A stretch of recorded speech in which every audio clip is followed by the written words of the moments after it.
I hope कि आप सब लोग ठीक होंगे। तो पिछले एपिसोड में आपने देखा कि नायरा तैयार होकर नीचे आती है और डाइनिंग टेबल पर बैठती है और रिया भी सीधा आकर अपनी सीट पर बैठती है। तो बिना देरी किए अपना आज का एपिसोड शुरू करते हैं। रिया सीधा अपनी सीट पर बैठती है पर उसकी नज़र एक सेकंड के लिए नायरा पर जाती है। वो नोटिस करती है कि नायरा काफ़ी उदास लग रही है। रिया कुछ बोलने ही वाली होती है कि तभी आरती जी बीच में बोलती हैं, नायरा बेटा। नायरा उनकी तरफ देखती है और बोलती है, जी माँ। आरती जी, वो मैं तुम्हें कल बताना भूल गई, आज तुम्हें और राहुल को हमारे कुलदेवी के मंदिर जाना है। ये सुनते ही रिया अपनी माँ की तरफ देखती है और उसे ये सुनकर काफ़ी गुस्सा आता है कि नायरा और राहुल को एक साथ जाना है। और नायरा, प्रिया और राहुल भी हैरान हो जाते हैं ये सुनकर। रिया तुरंत बोलती है, माँ नायरा कहीं नहीं जा रही राहुल के साथ। राहुल और प्रिया भी बोलते हैं, हाँ माँ, रिया दी ठीक कह रही हैं। राहुल बोलते हैं, मैं नायरा के साथ कहीं नहीं जाऊँगा माँ, और वैसे भी मैंने उससे शादी नहीं की है। मैं आपको पता है ना कि मैं प्रिया से प्यार करता हूँ। आरती जी बोलती हैं, हाँ बेटा मुझे पता है, पर दुनिया की नज़र में तो नायरा तुम्हारी वाइफ है ना, और हमारे रिलेटिव्स भी पूछेंगे अगर तुम नहीं जाओगे। हमारी फैमिली में जब भी किसी की शादी होती है तो शादी के बाद नया जोड़ा कुलदेवी के मंदिर ज़रूर जाता है। रिया बोलती है, माँ अगर ऐसी बात है तो अगर नए जोड़े को ही जाना है तो मैं और नैना चले जाएंगे, इससे आपकी रस्म भी पूरी हो जाएगी। और टेक्निकली नायरा से शादी तो मैंने ही की है। नायरा ये सुनते ही हैरान हो जाती है और रिया की तरफ देखने लगती है। और प्रिया अपने मन में कहती है, ये रिया दी आज इस नायरा के साथ जाने के लिए कैसे मान गई। ये तो कभी किसी मंदिर में जाने के लिए हाँ नहीं बोलती। इनफैक्ट इन्हें तो किसी मंदिर में जाना पसंद ही नहीं है।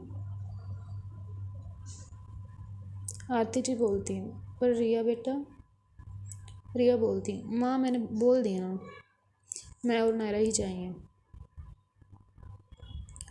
आरती जी चुप हो जाती हैं। रिया बोलती है, अब मैं और कुछ नहीं सुनना चाहती।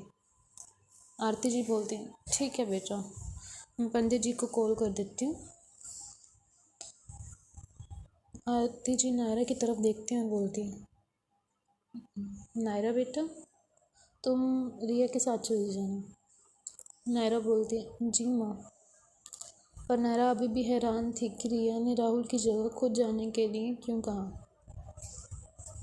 थोड़ी देर में जब सबका खाना कंप्लीट हो जाता है तो रिया और नायरा अपने रूम में आ जाते हैं। रिया कमरे में आकर अपने बेड पर जाकर बैठ जाती है और अपना फ़ोन चलाने लगती है और नायरा भी उसके पास बैठ जाती है। पर नायरा अभी भी बस रिया के फेस की तरफ ही देख रही थी। रिया ये नोटिस करती है कि नायरा उसे ही देख रही है।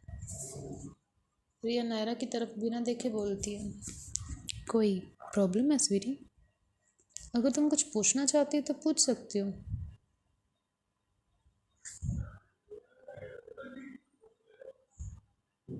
रिया ये बोलते हुए नायरा की तरफ देखती है और उसके थोड़ा क्लोज आ जाती है।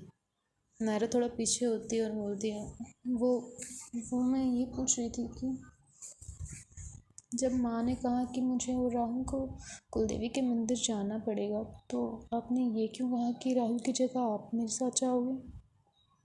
आप क्या आप सच में मुझे क्या आप सच में मानते हो कि आप मेरी।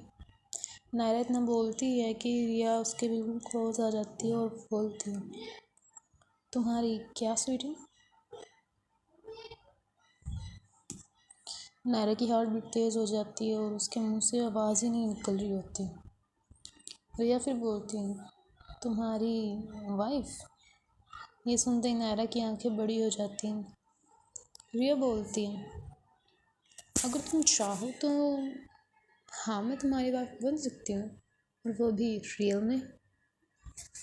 ये सुनते ही नायरा की तो हालत ख़राब हो जाती है। उसे तो कुछ समझ ही नहीं आता।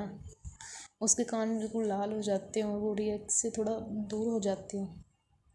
रिया ये सब नोटिस करती है कि उसके कान लाल हो गए हैं और उसके फेस पर एक नोटिस सी स्माइल आ जाती है। रिया पूछती है, पर तुम ये क्यों पूछ रही हो?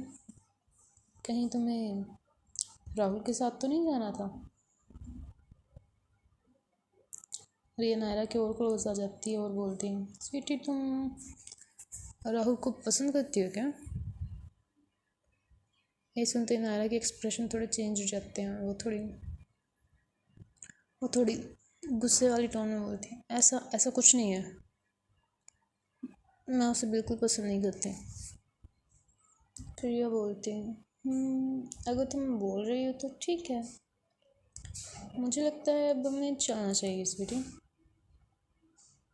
हमें जाने में ऑलमोस्ट एक दिन लगेगा और हमने जल्दी करनी पड़ेगी क्योंकि हमें वापस भी तो आना है। नायरा बोलती है, ठीक है। फिर दोनों घर से बाहर आते हैं और रिया कार के पास जाती है और नायरा के लिए कार का डोर ओपन करती है। नायरा चुपचाप कार में जाकर बैठ जाती है। रिया ड्राइविंग सीट पर आती है और अपनी सीट बेल्ट लगाती है, पर वो देखती है कि नायरा ने अभी तक अपनी सीट बेल्ट नहीं लगाई है। वो बस किसी छोटे बच्चे की तरह थोड़ी डरी हुई सी बैठी है। रिया बिना कुछ बोले नायरा के करीब आती है। जैसे ही नायरा देखती है कि रिया उसके करीब आ रही है, वो अपनी आंखें बंद कर लेती है क्योंकि उसे लगा था कि रिया उसे किस करने वाली है, पर रिया बस उसकी सीट बेल्ट लगाती है। जब नायरा को फील होता है कि रिया वापस अपनी जगह पर बैठ गई है तो वो धीरे से अपनी आंखें खोलती है और देखती है कि रिया ने उसकी सीट बेल्ट लगाई है। रिया बोलती है, तुमने अपनी आंखें क्यों बंद की थी? स्वीटी तुम्हें क्या लगा था कि मैं क्या करने वाली हूँ? नायरा बोल रही, कुछ नहीं, आपको शायद कोई मिसअंडरस्टैंडिंग हुई है। मैंने अपनी आंखें इसलिए बंद की थी क्योंकि मेरी आंखों में कुछ चला गया था। रिया बस थोड़ी सी स्माइल करती है और सामने की तरफ देखती है और कार स्टार्ट कर देती है। और फिर नायरा और रिया मंदिर की तरफ चल पड़ते हैं। उनकी कार मेन रोड पर होती है। आज नायरा थोड़ी खुश लग रही थी क्योंकि काफ़ी दिन बाद वो कहीं बाहर जा रही थी, और वो भी बिना किसी टेंशन के। वो कार की विंडो से बाहर देख रही होती है। रिया कार चलाते हुए नोटिस करती है कि नायरा थोड़ा रिलैक्स लग रही है। उसके फेस पर एक हल्की सी स्माइल आती है। रिया कार में थोड़ा कम वॉल्यूम में एक सॉन्ग प्ले करती है। नायरा थोड़ी थकी होती है, इसकी वजह से उसकी आंख लग जाती है और वो कार में ही बैठी बैठी सो जाती है। रिया उसे जगाती नहीं और कार नॉर्मली ड्राइव करती रहती है। उनको कार में जाते हुए शाम का टाइम हो जाता है। नायरा भी जाग चुकी थी, पर बाहर का मौसम थोड़ा ख़राब होने लगा था। रिया बाहर की तरफ देखती और बोलती है, लगता है काफ़ी तेज़ बारिश होने वाली है। नायरा भी कार की विंडो से बाहर देखती और बोलती है, हाँ आप सही कह रहे हो, काफ़ी काले बादल आ गए हैं। थोड़ी देर में ही बारिश शुरू हो जाती है। रिया नॉर्मली कार ड्राइव कर रही होती है कि तभी उनके कार के इंजन से काफ़ी ज़्यादा आवाज़ आने लगती है और वो ऑटोमेटिकली चलते चलते बंद हो जाती है। रिया बोलती हैं, ग्रेट, एक तो ये बारिश इतनी तेज़ हो रही है और इस कार को भी अभी बंद होना था। नायरा बोलती है, कार क्यों रुक गई रिया जी? रिया बोलती है, स्वीटी तुम कार में ही रहो, मैं चेक करती हूँ अगर कार ठीक हो सकती है। नायरा बोलती है, पर बाहर तो बारिश हो रही है ना? आपकी तबीयत ख़राब हो गई तो? रिया नॉर्मल टोन में बोलती है, पर किसी को तो बाहर जाके चेक करना ही पड़ेगा ना। नायरा बोलती है, पर रिया मैंने बोला ना तुम कार में ही रहो, मैं आती हूँ अभी। ये बोलकर रिया कार से बाहर आती है और कार का बोनट ओपन करती है। वो कार को ठीक करने की कोशिश करती है, पर उसे कुछ समझ नहीं आ रहा उतना। नायरा नायरा रिया को आवाज़ लगाती है, बोलती है, रिया जी क्या हुआ? रिया बोलती है, हाँ स्वीटी, वो मैं बस चेक कर रही हूँ कार को, पर मुझे लगता है ये ठीक नहीं होने वाली। मुझे कुछ समझ ही नहीं आ रहा है। नायरा को रिया की फ़िक्र होती है, क्योंकि बारिश तेज़ होती जा रही थी, इसलिए नायरा भी कार से बाहर आती है और कार की फ्रंट साइड आती है, जहाँ रिया पहले से ही खड़ी थी। नायरा को देखकर रिया बोलती है, स्वीटी तुम बाहर क्या कर रही हो? मैंने तुमसे कहा था ना कि कार में ही रहना। नायरा उसकी तरफ बिना देखे बोलती है, वो आपको टाइम लग रहा था तो, और बारिश भी काफ़ी तेज़ हो रही है,